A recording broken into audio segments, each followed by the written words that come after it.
Hey everyone, I hope you all are doing great. So मैं आज उसी कहानी को आगे आपको सुनाऊंगी जो कहानी मैंने कल अधूरी छोड़ी थी, क्योंकि ये बहुत लंबी कहानी है और एक ही साथ पूरी कहानी शायद थोड़ा ज़्यादा लंबा हो जा रहा था। इसीलिए मैंने डिसाइड किया था कि मैं इसे 2 पार्ट में सुनाऊंगी और जिसने मेरा फर्स्ट पार्ट नहीं सुना है वो जा कर के आप इसके फर्स्ट वाले वीडियो को देखिएगा ताकि आपको अच्छे से कहानी समझ आए। और मैं उस कहानी को आज अपने कम्युनिटी में भी लगा दूंगी, आप वहाँ से भी चेकआउट कर सकते हैं। तो मैं इस कहानी को आपके सामने आगे सुनाऊं उससे पहले मैं एक चीज़ बोलना चाहती हूँ कि हर ऐसी कहानी सच नहीं होती, लेकिन इसका मतलब ये नहीं है कि भूत पिशाच जिन्न ये सब होते नहीं हैं। डेफिनेटली होते हैं, कुछ निगेटिव एनर्जी होती है और बहुत सारे लोगों ने महसूस किया होगा डेफिनेटली। और अगर कभी भी किसी ने इन चीज़ों को महसूस किया होगा तो ज़रूर कमेंट बॉक्स में मुझे बताइएगा। और उससे पहले मैं एक चीज़ और बताऊं आपको कहानी शुरू करने से पहले कि जब भी आप किसी ऐसे सिचुएशन में होते हो ना तो इंसान सोचता है ना जगह बदल दें, सिटी चेंज कर दें, उससे सब कुछ ठीक हो जाएगा। तो नहीं, जब बुरी आत्मा आपके इर्द गिर्द आती है, निगेटिव एनर्जी जब आपके इर्द गिर्द आती है तो वो आपके अंदर आ जाती है, आपकी रूह तक में आ जाती है। आप इधर उधर सिटी चेंज करके, घर चेंज करके उससे पीछा नहीं छुड़ा सकते हो। तो बस यही मैं बताना चाहती थी कि अगर कभी भी आपको ऐसा कुछ भी नेगेटिव एनर्जी का एहसास हो तो आप किसी तांत्रिक से मिलिए, किसी पीर बाबा से मिलिए। आप अगर मुस्लिम कम्युनिटी के हैं तो, और अगर आप हिंदू कम्युनिटी के हैं तो बहुत सारे अच्छे अच्छे ज्ञानी पंडित जी लोग हैं, आचार्य जी लोग हैं, आप उनसे मिलिए और इन चीज़ों का निवारण आप करवा सकते हैं। बहुत बड़े बड़े ज्योतिषी हैं हिंदू कम्युनिटी के लिए, तो आप उनसे मिल करके इन चीज़ों का निवारण करवा सकते हैं और इमीडिएटली करवाइए। जैसे ही आपको कुछ भी निगेटिव एनर्जी का एहसास होता है आपको उन चीज़ों के बारे में सोचना चाहिए। तो चलिए अब कहानी को आगे शुरू करती हूँ। जय बजरंगबली। तो मैंने कल कहानी को जहाँ पे छोड़ा था वहीं से मैं स्टार्ट करूँगी। तो जैसा कि मैंने कल वाली वीडियो में बताया था कि जब सुबह में रुकैया उठती है और किचन में जाती है तो वो खून ही खून पूरे किचन में फैला हुआ होता है। वो चीखती है अपने हस्बैंड को, अपने सास ससुर को बुलाती है, सब जाते हैं और सब परेशान हो जाते हैं। तो फिर ये लोग डिसाइड करते हैं कि नहीं, हम घर को चेंज कर देंगे, घर बदल देंगे और फिर यहाँ से हम लोग निकल जाएंगे। उसके बाद फिर सबसे बड़ी समस्या इनके पास नौकरी और पैसों की होती है। और उस दिन अफजल को जाना होता है अपनी फैक्ट्री में, क्योंकि आज उसका इंटरव्यू होने वाला होता है। जो कल वो नौकरी की बात करके आया था, 4 लोगों का परिवार है, उनका पेट भी पालना है और उसके लिए पैकेट में पैसे होने बहुत ज़रूरी है। तो वो अपनी वाइफ से यही सब डिस्कस कर रहा होता है। उसकी वाइफ बोलती है कि चलो ठीक है, जाओ आप तैयार हो जाओ और अपनी इंटरव्यू के लिए जाओ, क्योंकि अगर हम घर भी बदलते हैं उसके लिए भी हमें पैसे की ज़रूरत ही पड़ेगी। तो आप ऐसा कीजिए कि आप जाइए, फैक्ट्री के लिए तैयार हो जाइए और मुझे अपना ये किचन साफ़ करने दीजिए। कोई बात नहीं, खून ही तो है, मैं इसको साफ़ कर लूँगी। ऐसा बोलकर रुकैया अपने हस्बैंड को किचन से बाहर भेजती है और अपने सास ससुर को भी किचन से बाहर भेजती है कि आप लोग जाइए, मुझे आराम से सफाई करने दीजिए। जब सब लोग निकल जाते हैं तो रुकैया किचन की सफाई करने लगती है। तभी वो डर जाती है क्योंकि उसको ज़ोर ज़ोर से किसी के खर्राटे लेने की आवाज़ आती है। ज़ोर ज़ोर से किसी के खर्राटे लेने की आवाज़ आती है। उसको ऐसा लग रहा है कि कोई आदमी सो रहा है किचन में और उसको ये जो आवाज़ है वो बहुत नज़दीक से फील होता है कि मेरे आसपास में ही ये चीज़ हो रही है।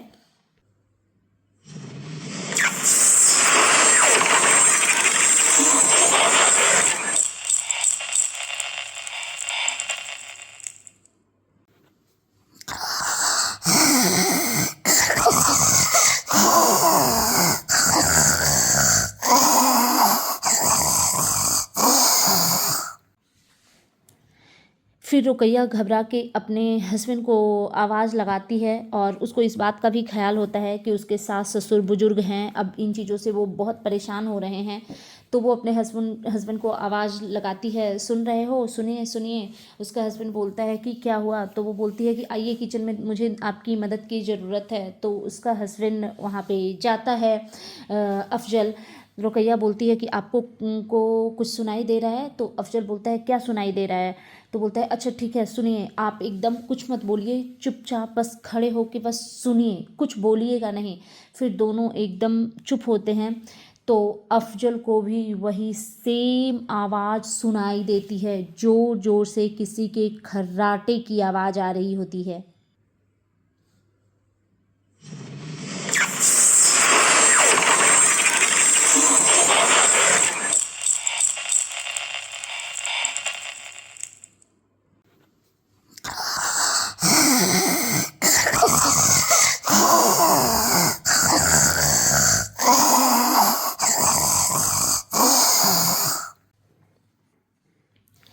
फिर ये आवाज़ सुन के दोनों बहुत ज़्यादा परेशान हो जाते हैं और बहुत ही ज़्यादा घबरा जाते हैं।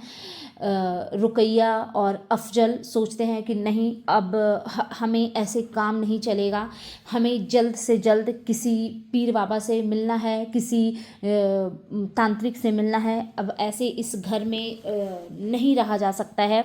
ये सोचकर वो अपने माता पिता को भी बुला लेते हैं, क्योंकि अकेले में ज़्यादा डर लगता है इंसान को, जब इकट्ठे 4-5 लोग हो तो डर थोड़ा कम लगता है। फिर चारों किचन में रहते हैं और किसी तरीके से वो किचन का साफ़ सफाई करते हैं।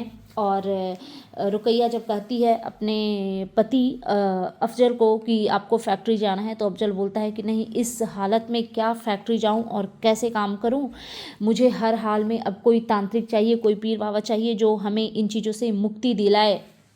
ऐसा डिसाइड करके वो दोनों फिर उसी जंगल में निकल जाते हैं, माता पिता को घर पे छोड़ के, और वो लोग खोजने जाते हैं कि कोई तो हमें मिले, क्योंकि ये शहर इनके लिए नया है, तो यहाँ पे कोई इनके जान पहचान का नहीं मिलता है।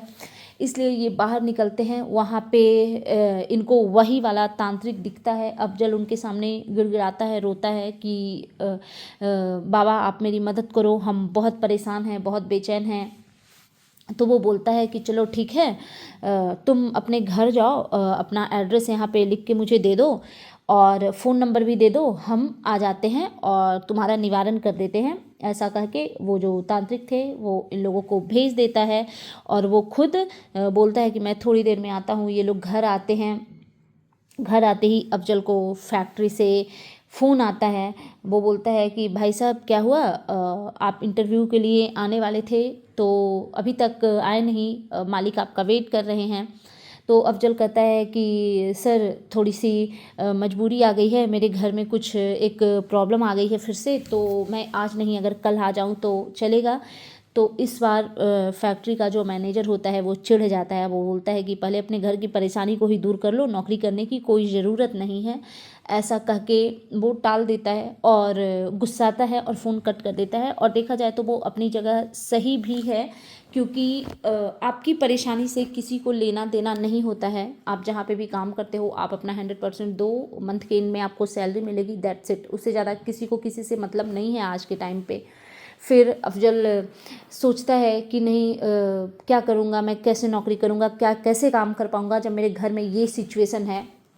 फिर ये लोग वेट करते रहते हैं, शाम हो जाता है और वो तांत्रिक आता नहीं है घर पे। फिर ये बहुत परेशान होते हैं दोनों की, अगर नहीं आना था तो एटलीस्ट कॉल करके बताते, कुछ तो बताते। मतलब ऐसा भी क्या है कि इन्होंने तो हमें कुछ खबर ही नहीं दी। उतने में ये सोच ही रहे होते हैं दोनों पति पत्नी और माता पिता चारों, कि फिर इनके गेट का कॉलवेल बजता है और वो तांत्रिक आ जाता है घर के अंदर। और वो बोलता है कि बताओ कहाँ पे भूत अभी तक आप लोगों को दिखी है, कहाँ पे जिन्ना दिखा है। तो ये लोग किचन की तरफ इशारा करते हैं। तो ये कहता है कि तांत्रिक खुद 2-3 लोगों के साथ में आया हुआ होता है, और वो किचन के साथ में एक तांत्रिक होता है, उसके साथ में 2 और तांत्रिक होते हैं, मतलब कुल मिला के 3 लोग होते हैं। वो किचन के सामने जाने लगते हैं। किचन के पूरा अंदर इंटर भी नहीं करता है, दरवाजे तक ही वो रहता है, और अफ़ज़ल और उसका परिवार बाहर रहता है। वो गुस्से से अफ़ज़ल की तरफ देखता है, रुकैया की तरफ देखता है, और कहता है, कितने लोगों को घुसा रहे हो किचन में, कितने लोगों को लेकर के आ रहे हो। अफ़ज़ल भौचक्का रह जाता है, कितने लोगों को, हम लोग तो बाहर हैं, मैं तो किसी को लेकर के ही नहीं गया। वो तांत्रिक एकदम डरा हुआ सा, उसका होठ कँपकँपा रहा होता है, बोलता है कि नहीं नहीं, बहुत सारे लोग को तुमने भेज दिया है, मैं इन चीज़ों को हैंडल नहीं करूँगा। ऐसा बोल करके तांत्रिक किचन से निकलने लगता है। तो अफ़ज़ल और रुकैया दोनों उसके सामने बहुत गिड़गिड़ाते हैं कि भाईजान मेरी मदद करो, बाबा मेरी मदद करो, हम लोग बहुत परेशान हैं। तो तांत्रिक बोलता है कि खबरदार, आज के बाद मुझसे इससे रिलेटेड कभी कांटेक्ट भी मत करना। तुम्हारे घर में बहुत सारे भूतों का झुंड है। ऐसा बोल करके पीर बाबा, जो वो थे तांत्रिक बाबा, वो घर से निकल जाते हैं, और ये चारों बहुत ही परेशान होते हैं। तब तक रात हो जाती है। फिर बहुत देर तक ये लोग साथ में बैठे होते हैं और सोचते हैं कि क्या किया जाए। और पीर बाबा ने जाने से पहले एक चीज़ इनको बताई थी कि तुम्हें क्या लगता है कि इस घर को बदल लोगे तो कहीं और चले जाओगे, क्योंकि अफ़ज़ल ने इनको बताया था कि आप 1-2 दिन के लिए कुछ इंतज़ाम कर दो, उसके बाद हम लोग यहाँ से शिफ्ट हो जाएंगे किसी और घर में। तो वो पीर बाबा ने इनको बताया था कि तुम्हें क्या लगता है कि इस घर से कहीं चले जाओगे तो ये तुम्हारा पीछा छोड़ देंगे, तो अगर ऐसा सोच रहे हो तो ये तुम्हारी गलती है, क्योंकि ये आपका पीछा कभी नहीं छोड़ेंगे। तो वही चीज़ें ये आपस में चारों डिस्कस कर रहे होते हैं कि अब हमें क्या करना चाहिए, मतलब हम कैसे अपने आप को बचाएं इन चीज़ों से। ऐसी यही सब इनकी बातचीत हो रही होती है। उसके बाद काफ़ी रात हो जाती है। फिर इनके माता पिता बोलते हैं कि जाओ, अपने अपने कमरे में जाओ, और सुबह उठेंगे फिर बातें करेंगे, फिर देखते हैं इसका कोई समाधान निकालते हैं। माता पिता अपने रूम में जाते हैं, और अफ़ज़ल और रुकैया अपने रूम में जाते हैं। और किचन का जो दरवाज़ा होता है ना, वो और अफ़ज़ल रुकैया के रूम का दरवाज़ा एकदम आमने सामने होता है। जैसे ही अफ़ज़ल करवटें बदलता है, वही भूतनी उसको किचन में दिखाई देती है। अफ़ज़ल सोचता है कि नहीं, मैं कुछ देखूंगा ही नहीं। वो आंखें बंद कर लेता है। वो सोचता है कि नहीं नहीं, मैं देखूंगा ही नहीं, मैं इसकी तरफ कुछ करूंगा ही नहीं। तभी अफ़ज़ल की पत्नी बगल में जो सोई हुई रहती है, उसको ऐसा लगता है कि कोई आवाज़ दे रहा है। उसकी सास का आवाज़ आ रहा है कि अफ़ज़ल रुकैया जाओ, तुम दोनों अपने कमरे में जाकर सो जाओ। अफ़ज़ल रुकैया जाओ, तुम लोग अपने कमरे में जाकर सो जाओ। रुकैया सोचती है कि हम लोग तो अपने कमरे में हैं ही, फिर अम्मी बार बार ऐसे क्यों बोल रही हैं। और फिर क्योंकि रुकैया हल्की सी नींद में होती है, तो उसे कुछ समझ में नहीं आता है। वो सोचती है कि हम दोनों तो अपने कमरे में हैं, और अम्मी अब्बू तो अपने कमरे में हैं, तो फिर वो बोल रहे हैं तो इतने पास से आवाज़ क्यों आ रही है। उसको ऐसा लगता है कि कोई उसके बगल में बैठ के उसके कान में ऐसा कह रहा है कि अफ़ज़ल रुकैया जाओ बेटे, अपने कमरे में सो जाओ। जैसे ही वो मुड़ के देखती है तो उसके सामने एक भयावह भूतनी टाइप की कोई बैठी हुई होती है, जिन्न या प्रेतात्मा, पता नहीं, जो भी है, जय बजरंगबली, कुछ तो वहाँ पे बैठी हुई होती है। और उसका चेहरा पूरा गला सड़ा सा होता है, बहुत ही भयावह चेहरा होता है। और वो बहुत ज़्यादा घबरा जाती है कि ये क्या हो रहा है। और वो दूसरी तरफ अफ़ज़ल को देखती है, तो अफ़ज़ल अपनी दोनों हाथ को ऐसे एकदम से बांधे हुए, और वो ज़ोर ज़ोर से रो रहा होता है कि जाओ अपने, यहाँ से निकल जाओ, यहाँ से निकल जाओ, ऐसा बोल रहा होता है। फिर रुकैया बेहद घबरा जाती है, उसे कुछ समझ में नहीं आता है। वो जैसे ही अपना हाथ ऐसे फेरती है, तो उसके बेड के बगल वाले साइड टेबल पे कुछ बर्तन होते हैं, जो कि बर्तन टेबल के नीचे गिरते हैं, और ज़ोर से बर्तनों के गिरने की आवाज़ होती है, झनझन से।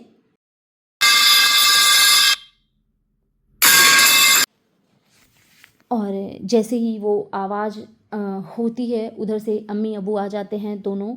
उनको समझ में आ जाता है कि कुछ तो परेशानी हुई है। वो आते हैं, जैसे ही आते हैं तो वो देखते हैं कि अफजल दोनों हाथ को एकदम ऐसे बांधे, गर्मी गर्दन को नीचे घुमाए और आंखें बंद करके वो ज़ोर ज़ोर से रो रहा होता है। बस एक ही चीज़ बोल रहा होता है कि बचाओ, मुझे छोड़ दो, यहाँ से जाओ, यहाँ से जाओ, यहाँ से जाओ। और उधर रुकैया की भी हालत बेहद ही ख़राब होती है। फिर अम्मी आती है, पहले अफजल के दोनों हाथ को अलग अलग करती है, उसका मुंडी ऊपर करती है, उसको अपने गले से लगाती है, पूछती है क्या हुआ, क्या हुआ। कुछ नहीं हुआ है, सब ठीक है, सब ठीक है, ऐसा करके फिर वो लोग रुकैया को संभालते हैं। रुकैया बोलती है कि अम्मी अभी तो गजब हो गया है, अभी जो हुआ मैंने उसको देखा है। फिर अम्मी पूछती है कि किसको देखा है।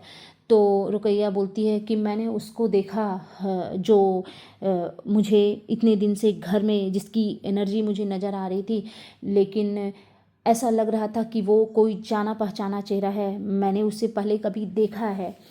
ऐसा जब बोलते हैं तो अम्मी और अफजल एक दूसरे की तरफ देखते हैं और रुकैया को ऐसा समझ में आता है कि कुछ तो ये लोग मुझसे छुपा रहे होते हैं। फिर रुकैया सोचती है कि मैं अफजल से इस बारे में अकेले में बात करूँगी। फिर अम्मी अबू जो हैं वो पानी ला के देते हैं किचन से। अफजल को, रुकैया को, दोनों को पानी पिलाते हैं, थोड़ा सा कूल डाउन कर। फिर अम्मी अबू समझाते हैं कि चलो तुम लोग किसी तरीके से सोने की कोशिश करो, हम अपने रूम में जाते हैं। फिर वो जब चली जाती है, अम्मी अबू जब चले जाते हैं तो रुकैया जो है वो अफजल से पूछती है कि क्या बात है, मुझे सच सच बताओ, मुझसे कुछ छुपा रहे हो क्या। अफजल उसको समझाता है कि नहीं, कुछ नहीं छुपा रहा हूँ, मैंने कुछ नहीं किया है, मेरी कोई गलती नहीं है, मैंने क्या किया है। तो रुकैया बोलती है कि तो आप ऐसे चिढ़ क्यों रहे हो। तो अफजल चीखता है और एक चाटा मार देता है रुकैया को, क्योंकि उसके पास बोलने को कुछ नहीं होता है। रुकैया भी गुस्से में आग बबूला हो जाती है। वो कहती है कि ये क्या तरीका है, आप मुझ पे हाथ कैसे उठा सकते हो, मेरी क्या गलती है, मैं ये सब नहीं झेलूँगी, मेरा टिकट करवा दो, मैं अपने गांव चली जाऊंगी अम्मी अबू के पास, मैं यहाँ नहीं रहूँगी। फिर अफजल को लगता है कि अगर ऐसे बुरे वक्त में अगर ये भी मुझे छोड़कर चली जाएगी तो मैं और मेरे बुजुर्ग अम्मी अबू और भी ज़्यादा परेशानी में आ सकते हैं। तो वो रुकैया को समझाता है कि नहीं नहीं, चिंता मत करो, मैं कल जाता हूँ, फैक्ट्री जाता हूँ, वहाँ पे मैं जॉब की बात करके और इस घर से दूर चलते हैं, और मैं तुमसे वादा करता हूँ कि कोई ना कोई समाधान ढूंढ लूँगा, और जब मैं फैक्ट्री से आऊँगा तो मैं तुम्हें सच सच बताऊँगा। तो रुकैया पूछती है कि कैसा सच, तो क्या तुमसे कोई गलती हुई है। तो अफजल बोलता है कि हाँ, मुझसे गलती हुई है, लेकिन इसका मतलब ये नहीं कि ये भूत प्रेत आत्मा जिन्न मैंने लाया है, ये मेरी वजह से आ रहे हैं। तो फिर रुकैया बोलती है कैसी गलती हुई है। फिर रुकैया तुरंत ही बोल पड़ती है, आपकी पहले किसी से निकाह हुई थी क्या। तो अफजल कहता है कि हाँ, मेरा निकाह हुआ था, पर तुम्हें कैसे पता। तो फिर रुकैया कहती है कि किससे आपका निकाह हुआ था। मैंने जिसे देखा उससे हुआ था, क्योंकि वो मुझे जाना पहचाना चेहरा लगा। तो अफजल बोलता है कि हाँ, तुमने उसे देखा होगा, क्योंकि वो तुम्हारे ही मोहल्ले में पहले रहा करती थी। तो रुकैया बोलती है कि बट उसकी शादी तो किसी अब्दुल से हुई थी। तो अफजल कहता है कि हाँ, मेरा नाम अब्दुल भी है। अब रुकैया और भी ज़्यादा घबरा जाती है कि ये क्या बात हुई, कोई अपना नाम भला अपनी पत्नी से छुपाता है, और किसी के दो दो तीन तीन नाम ऐसे कैसे हो सकते हैं। मुझे सच सच बताओ, क्या हुआ है, मैं ऐसे तो नहीं रहूँगी आपके साथ, चाहे कुछ भी हो जाए।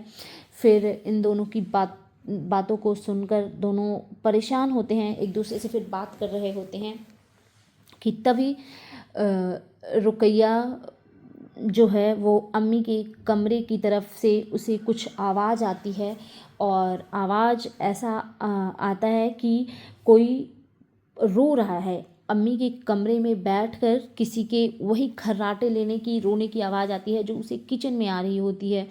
रुकैया अपने पति अफजल को बोलती है कि अफजल तुम सुन रहे हो? तो ये बोलती है कि हाँ मैं सुन रहा हूँ, तुम भी सुन रही हो? फिर ये दोनों बोलते हैं कि हाँ सुन रहे हैं।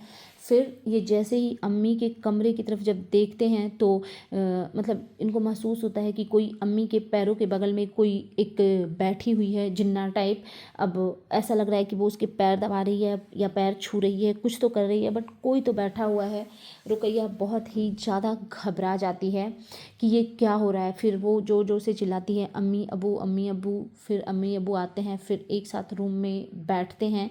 रुकैया अम्मी अबू से भी बोलती है कि अब मैं इस घर में नहीं रह सकती हूँ, कुछ भी हो जाए मुझे नहीं रहना है। मैंने क्या गलती की है, इसमें मेरी क्या गलती है कि मैं ये सब बर्दाश्त करूँगी। मैं अपने गांव जाऊँगी अपने अम्मी अबू के पास। फिर उसकी सास बोलती है अब अफजल की माँ कि नहीं बेटा तुम्हारी कोई गलती नहीं है, इसमें गलती मेरी और अफजल की है, इसमें तुम्हारा या अब्बू का कोई दोष नहीं है। फिर रुकैया बोलती है कि जो भी बात है मुझे सच सच बताइए। अच्छा, यहाँ पे मैं एक चीज़ बोलना चाहती हूँ कि जो भी प्राइवेट चीज़ें उन्होंने शेयर की थी, जिनको भी उन्होंने कहानी बताया था, तो उन्होंने बोला था कि ये सारी चीज़ें आप मत ऐड कीजिएगा, तो उन चीज़ों को हाइड रहने देते हैं। फिर इन चारों का आपस में बातचीत होता है और फिर रुकैया कहती है कि नहीं चलो ठीक है, आप लोगों से गलती भी हुई है तो भी मैं, क्योंकि अब आप मेरे शौहर हैं, आप मेरे माता पिता हैं, तो मैं आपका साथ दूंगी। ऐसा कहकर फिर ये लोग डिसाइड करते हैं कि अच्छा कल कुछ न कुछ ज़रूर करते हैं। तभी अगले दिन रुकैया अपने अबू को फ़ोन करती है और कहती है कि अबू उधर से जैसे ही वो अपने अबू का आवाज़ सुनती है रुकैया रोने लग जाती है। तो उसके अबू वरीड होते हैं, पूछते हैं क्या हुआ, उसने फिर से ही तुम पे हाथ उठाया है क्या? बोलो तुम कब आना चाहती हो, जब बोलो तब का टिकट कर देता हूँ मैं। तो उसके अबू तो रुकैया बोलती है अबू से कि नहीं अबू मुझे नहीं जाना है, थोड़ी सी गलत फहमी हो गई थी जो कि अब सॉर्ट आउट हो गया है। बस मैं आपसे ये पूछना चाहती हूँ कि किसी तांत्रिक वगैरह को आप यहाँ मुंबई में जानते हैं क्या, तो मुझे बताइए। तो उसके अबू बोलते हैं कि हाँ बेटा मैंने पता तो किया है, एक काम करता हूँ, मैं तुम लोगों का नंबर अफजल का उसको दे देता हूँ और वो तुम्हें कांटेक्ट करेंगे। फिर फ़ोन कर जाता है और ये लोग इंतज़ार कर रहे होते हैं कि वही तांत्रिक का पीर बाबा का कॉल आएगा। तभी फ़ोन की घंटी बजती है।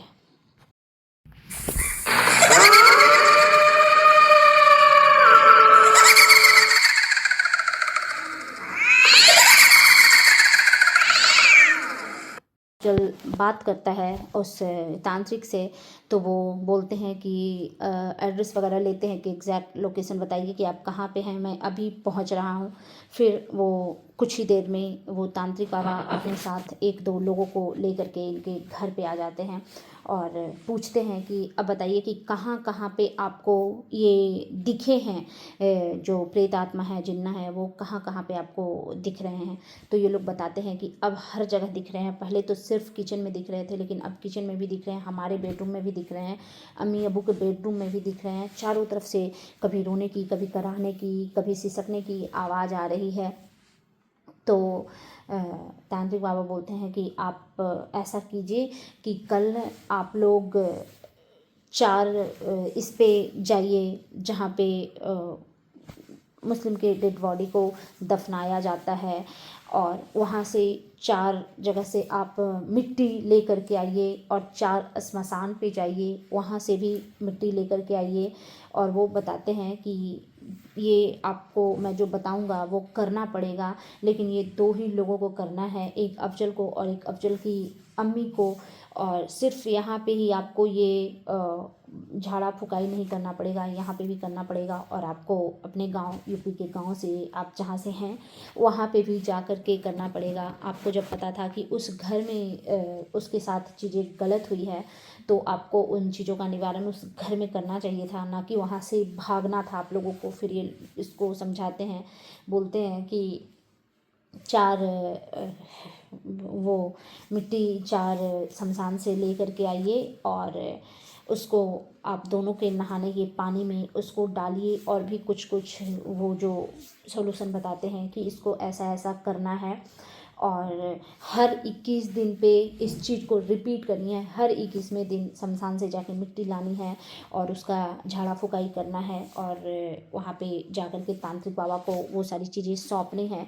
ये सब समझा करके तांत्रिक बाबा लोग जाते हैं, ये लोग तीनों निकल जाते हैं, वो शमशान से मिट्टी वगैरह लाते हैं। फिर ये अपने नहाने के पानी में उसको मिक्स करके और उसका ये करते हैं। तो फिर उस दिन ये महसूस करते हैं कि उस दिन ना तो कोई इनको प्रेत आत्मा दिखी और ना ही कोई आवाज़ आई। उस रात ये लोग चैन से सो पाएँ और ये चीज़ इनको कंटिन्यूसली करनी थी हर 21वें दिन।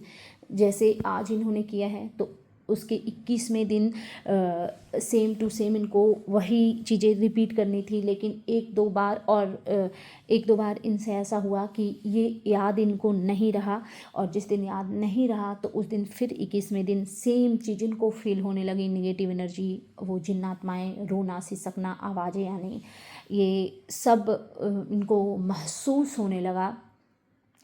तो एक दो बार इनसे गलती हुई लेकिन उसके बाद ये उस 20वें दिन से ही अवेयर हो जाते थे कि कल का दिन हमें क्या करना है। और अभी सारी चीज़ें अंडर कंट्रोल है। काफ़ी हद तक ये उन चीज़ों से निकल पाए हैं और पूरी तरीके से चीज़ें तो कभी ठीक नहीं होती क्योंकि उसमें गलती अफजल और उसकी अम्मी की थी। अब आप सुनने वाले समझदार होंगे तो आप समझ सकते हैं कि वो जो प्रेत आत्मा है वो इनको क्यों परेशान कर रही थी और उसके साथ क्या हुआ था।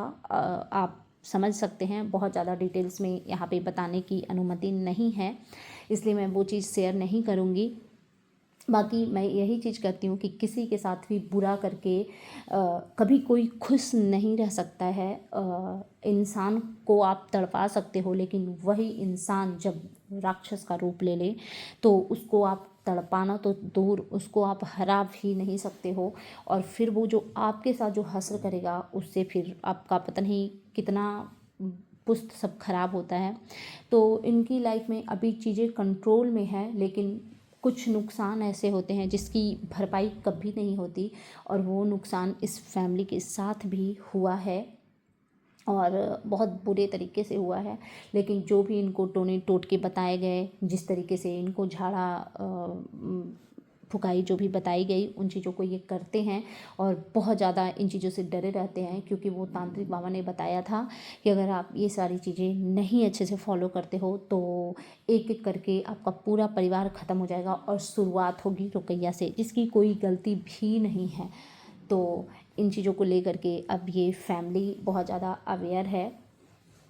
तो बस इस चीज़ से बस आपको यही सीखने को मिल सकता है कि कभी किसी के साथ बुरा मत करो, इतना बुरा मत करो कि वो इस दुनिया में ही ना रहे। So that's it. उम्मीद करते हैं आपको हमारी ये कहानी अच्छी लगी होगी और ये है कंप्लीट स्टोरी। और कल मैं आऊँगी एक ऐसे ही सच्ची कहानी के साथ। So bye bye guys, take care. अगर आप मेरे चैनल पे नए हैं तो प्लीज़ मेरे चैनल को सब्सक्राइब करना ना भूलें। मेरे वीडियो को फैमिली एंड फ्रेंड्स के साथ शेयर करें प्लीज़। अगर वीडियो देख रहे हैं तो प्लीज़ एक लाइक कर दीजिए।